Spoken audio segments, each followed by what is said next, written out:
Now, you also bring up inflation, which is going to be a huge topic as the economy moves forward and rebounds out of recession. What can investors do to protect themselves from inflation? Well, I think to protect yourself from inflation, you should do what the Chinese are doing. Because the U.S., Bernanke and those boys are printing trillions of dollars and not telling us about it. I mean, I think it was Bloomberg that just sued the Fed for, you got to open up your books. They're printing all of this money. You should do what the Chinese are doing. The Chinese are buying commodities. They're buying copper, oil, gold, silver, land. They just did that huge Canadian tar sands deal up in Canada.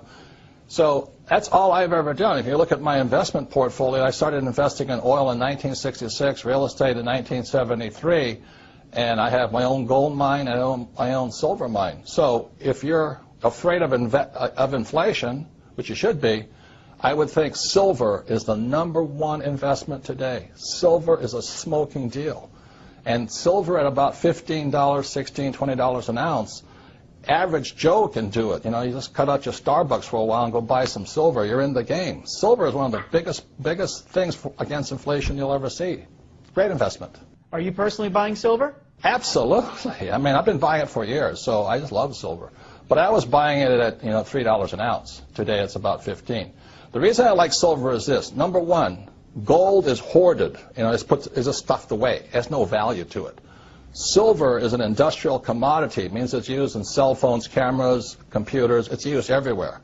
So that means today, what's really interesting is that there is more gold on planet Earth than silver. It's fantastic.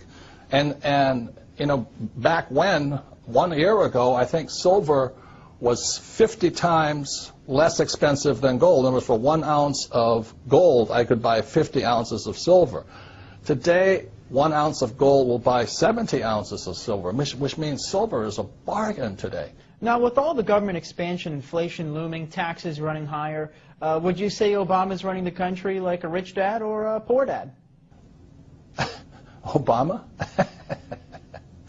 The guys who run the country, I write about this in a book called Conspiracy of the Rich. The people that run the country are Goldman Sachs. Come on, give me a break.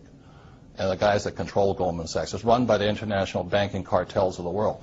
The Federal Reserve Bank is not a bank. It is owned by the richest European and some Saudi money in the world. And the Federal Reserve Bank is the one that has caused this crisis. The Federal Reserve Bank was created in 1913. In 1944, there was a Bretton Woods Agreement. 1971, Nixon took the world off the gold standard. And after that, the Federal Reserve Bank controlled the world. And they could flood the world with fiat money. I mean, currency, that's paper. That's all it is. And throughout history, any time a nation has gone to fiat currency, in other words, government-sponsored money, the money has absolutely gone to zero. It has no value. So that's why you see gold fluctuating right now and silver fluctuating right now, oil fluctuating right now. It's because the world, the smart money knows the U.S. dollar is trash. I don't think Obama can do anything because he doesn't control the world. Goldman Sachs does. Robert Kiyosaki, best-selling author, investor, motivational speaker, and inventor, author of the upcoming book, Conspiracy of the Rich. Robert, thank you so much for coming on the program today. Thank you. This has been an interesting experience. Thank you. Signing off, I'm Dan Mandrew for Newsmax TV Money.